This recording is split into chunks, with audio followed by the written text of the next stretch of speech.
Good morning and welcome to the What's Up News Network, being broadcast from Panama City Beach, Florida, the home of the world's most beautiful beaches. I am Jim Free with Jim Free Realty. Please help me out. Look right below the picture and click on the subscribe button. This morning our thoughts and prayers are with the people of Texas and Louisiana Gulf Coast, and especially on the east side of the storm. 2 years ago, we were hit with Hurricane Michael, a Cat 5 storm. Please keep these folks in your prayers because the problem will not be over when the storm passes. It will take years to recover. Please keep all the rescue people in your prayers as they are standing by in staging areas and will start their convoys as soon as the storm has passed.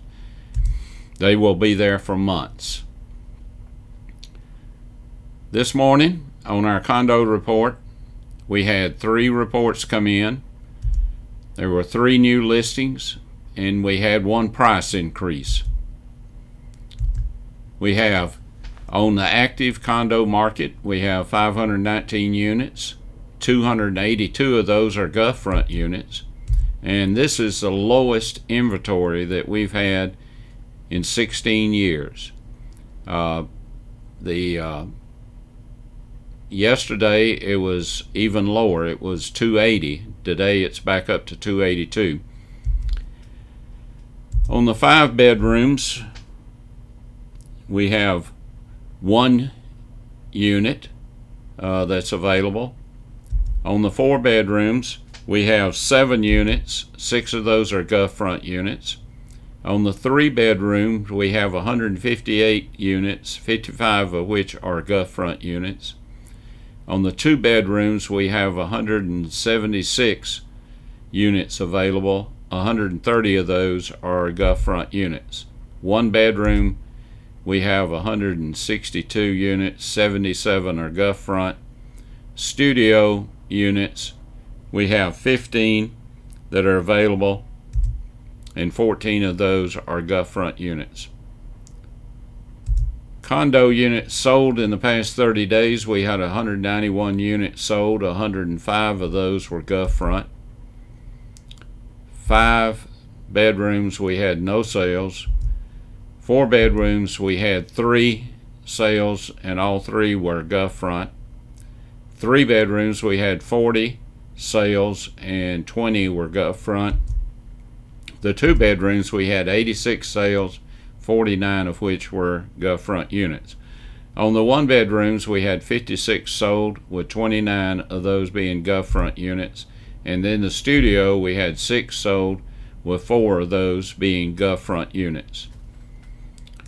On the detached single families, we have 248 active units, 14 of which are Gulf front units. We had sold of the detached family, we had 30 in the last 30 days. We had 118 sold. 7 were Gulf front units. On the attached single family, we had 77, or we have 77 available, 9 of which are Gulf front units.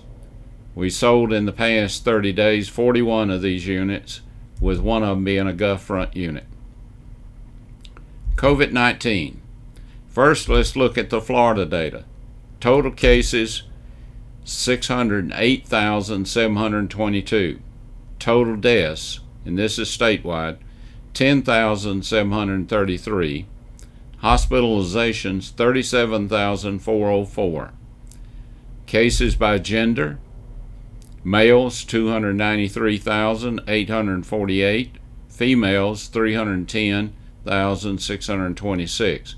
And this is kind of reversed from Bay County, because in Bay County we have more males that have proven to be positive than we have females. The median age in the state is 41. The race of those that tested positive: white 253,041, blacks 97,713, other 17,516, and unknown 178,843. In Bay County, the data is we've had Total of 5,443 positive cases. 76 people have died. Hospitalizations 287. The cases by the gender: the males 2,635, females 2,552. The median age in Bay County is 42. The race of those that tested positive: white 2,897, black 527, other 655, and unknown 1,077.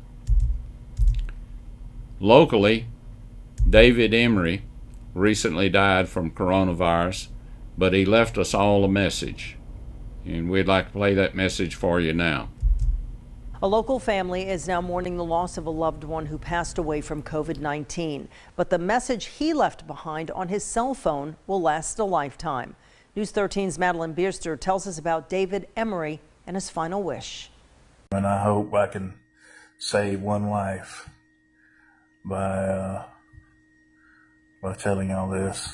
On July 11th, 53-year-old David Emery was taken to Gulf Coast Regional Medical Center after showing symptoms for COVID-19. He was discharged from Gulf Coast Hospital, and they said that he was fine. They sent him home with a oxygen concentrator. 3 hours later, from the knees down, he was blue. I had to call an ambulance to come and get him. So his last words to me were, "Am I going to die? And I love you." That would be the last time Paisley Emery spoke to her husband. From there, he was put on a ventilator at Bay Medical for a month before his passing. David made a video on July 13th on his phone warning people who aren't taking the virus seriously. His wife Paisley found the video after David passed. Please, please, please, people, take this serious, because it is no joke. I can't stress that enough. Please protect yourselves.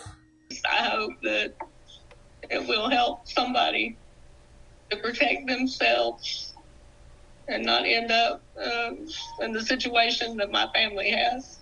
She wanted to help save one life. If we can help save one life, then sharing his video and our pain is absolutely worth it.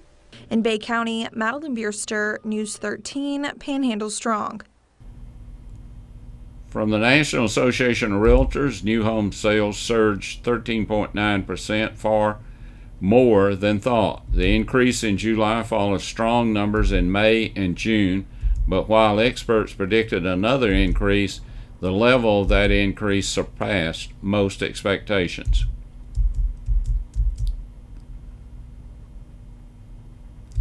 Since I've had a YouTube channel, some of my old friends back in Booger Holler think I must be something like Dear Abby.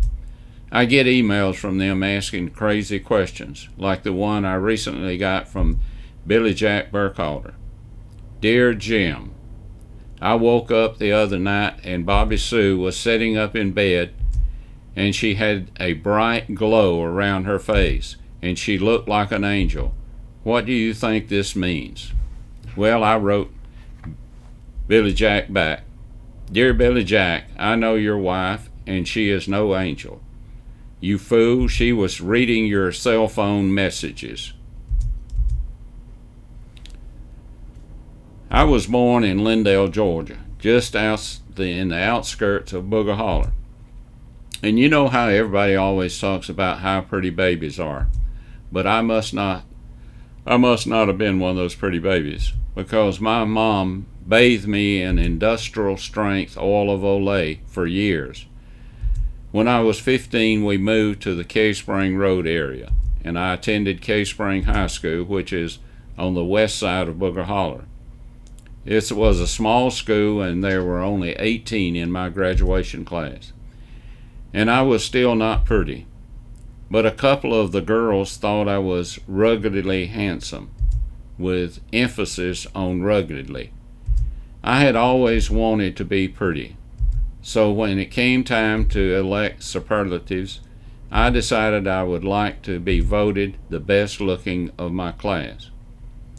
Did I mention that I had turned 18 in April of that year? and I was a Democrat. I suggested to my class members that we use mail-out ballots. I don't know how all those ballots ended up at my house, and I don't know how I received 25 votes when there were only 18 eligible voters, but I was elected best looking of my class. I want to speak to you something near and dear to my heart this morning, and quite serious: abortion. When I was in law school 53 years ago, that had been 1967, we didn't have the technology that we enjoy today. We were taught that a fetus was not considered by law to be a child until quickened, or when it reaches a stage in pregnancy when movements of the fetus can be felt by the mother. We know that life begins much earlier, and some of us believe that life begins at conception. My feelings about abortion have evolved over the years. Roe v. Wade was argued before the U.S. Supreme Court in 1971. That's 49 years ago. It was re-argued again in 1972 and was decided in 1973, 47 years ago. This was not a close decision. It was a 7-2 decision, and the court used the 14th Amendment to the U.S. Constitution. The court used a 1965 case, Griswold versus Connecticut, which established the right of privacy involving medical procedures. At the time Roe v. Wade was decided, the court did not consider the unborn as a person, and therefore had no rights. I wonder, since my feelings about abortion have evolved, has the Supreme Court evolved? I know from reading the Democratic platform and listening to Kamala Harris and Joe Biden that they still think that killing over 62 million babies is okay and should be allowed to continue, and some governors in that party believe that it's okay to kill full-term babies. Almost 5 years ago, I was at the Columbus, Georgia Regional Hospital NICU unit to see my great-grandbabies, who were born at 27 weeks. They weighed 2 pounds each and were about the size of a dollar bill. I will let my granddaughter tell you the story. I will read her statement. She says, "I have 2 miracle babies sleeping in cribs right now. 2 babies born at 27 weeks. 2 babies who were never on a ventilator. They could fit in the palm of my hand. With the abortion laws, that they could have been aborted just a few weeks prior to when they were born. But they weren't, and we are forever grateful for that. Believe me, these babies mean more to us than anything. They were able to survive with supplemental oxygen through CPAP machine and then a nasal cannula. And then Emma came off oxygen when she was just 2 pounds 10 ounces when she turned 1 month. Can someone please tell me why they think a baby that would be just a few gestation weeks younger than my 2 babies not feel anything and they aren't alive? You're wrong. You're so wrong. I've watched these babies fight and they feel pain. I heard their cat-like cries when they were stuck with needles in the NICU unit, when sometimes I wondered how they could even get blood from someone so tiny." We have another video clip that I would like to play for you. This is a statement by Abby Johnson, a former Planned Parenthood supervisor, and she tells about the big lie about mothers come in and for an abortion and they want to make sure that their baby will not feel any pain during the procedure and they are told that no, they won't feel any pain because their sensory system has not developed. Let Amy tell her story through this short video clip. Outside the womb, the baby's about this big. And we can even tell if it's a boy or a girl at that point. Now, I knew that. I knew what the aftermath of abortion looked like because I had been a POC technician. What does POC stand for? Products of conception. You guys are so smart. What is that? That's the baby, right? You can say baby inside of the abortion clinic. So we said POC or POC, or the staff was feeling funny. They said it stood for pieces of children. And inside of every abortion clinic across the country, there is someone tasked to be the POC technician. And our job is to take everything that's suctioned out of the uterus, dump it into a glass baking dish, reassemble the parts to ensure that we got everything during the abortion. I did that. I can't really explain to you how I was able to do that job and not be bothered. I mean, I have no explanation for it except to say that when you are living in that sort of sin,